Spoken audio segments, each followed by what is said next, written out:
Alors, quand j'ai débarqué, c'était mi-juillet, et j'ai débarqué du coup dans la maison où vit Ifik, euh, que je connais bien ses colocs, puis je connais bien Ifik depuis, enfin je connais Ifik depuis longtemps. Euh, la première chose qu'il m'a annoncé au moment où je passe la porte, c'est voilà, je suis en changement de médicament, donc là c'est un jour sans. Et je le vois très amaigri, en peignoir, là entre deux portes, à me dire ça, et sur le moment bon, je comprends qu'il y a un truc qui va pas, mais je vois pas trop quoi.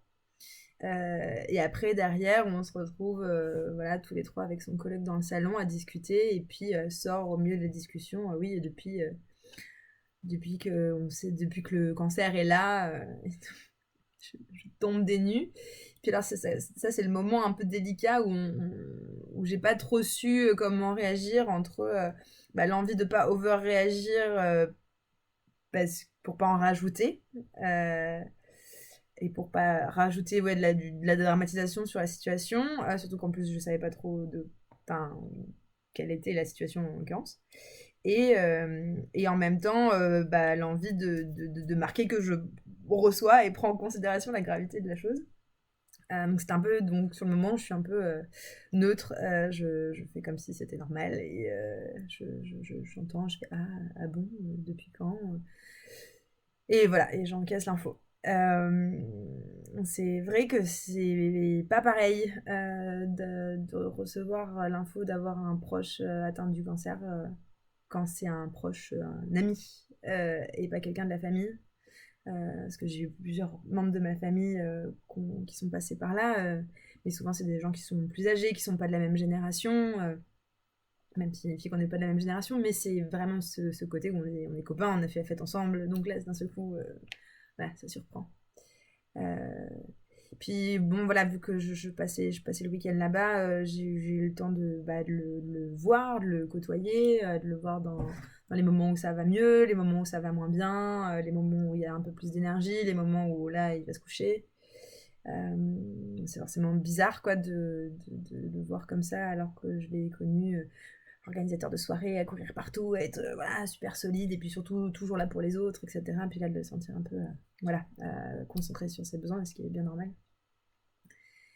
Et en même temps, il y avait une espèce de naturel, voilà, c'était une information, c'était une donnée de contexte qui avait changé, et pour autant, voilà, il a lancé son projet de blog sur sa guérison, il a voilà, synchronisé tous ses potes autour de lui pour en faire un projet, et un blog, et un livre qui va aider d'autres gens, puis voilà, de passer en mode projet, de trouver le rebond tout de suite pour en faire quelque chose, pour en faire une aventure, pour en faire quelque chose de collectif, pour être entouré.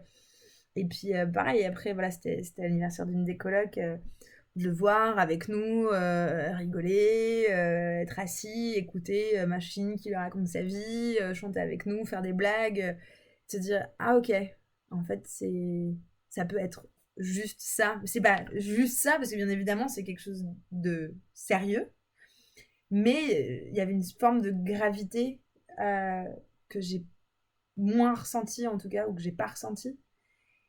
Et ça m'a vachement soulagée. Je me suis dit, ok, ça peut être juste ça. Ça peut être quelque chose de sérieux, de lourd, de chiant, qui nous tombe dessus. Et en même temps, on peut potentiellement continuer à vivre avec, et on peut s'en sortir et en faire une sorte d'aventure où on se dit, bon bah voilà, là j'ai une grosse tôle, et puis bah du coup, ok, comment je deviens créatif pour en sortir.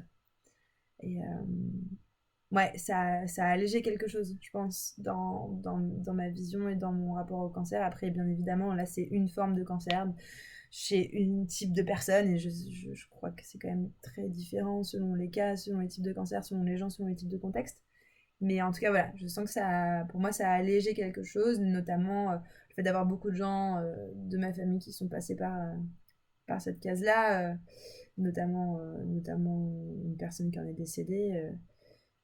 Voilà, je me dis que j'ai potentiellement ça dans mon patrimoine génétique, et je sais que c'est parfois une espèce de peur latente que j'ai pas envie de laisser partir en psychose parce que ça serait pas productif, enfin, même contre-productif.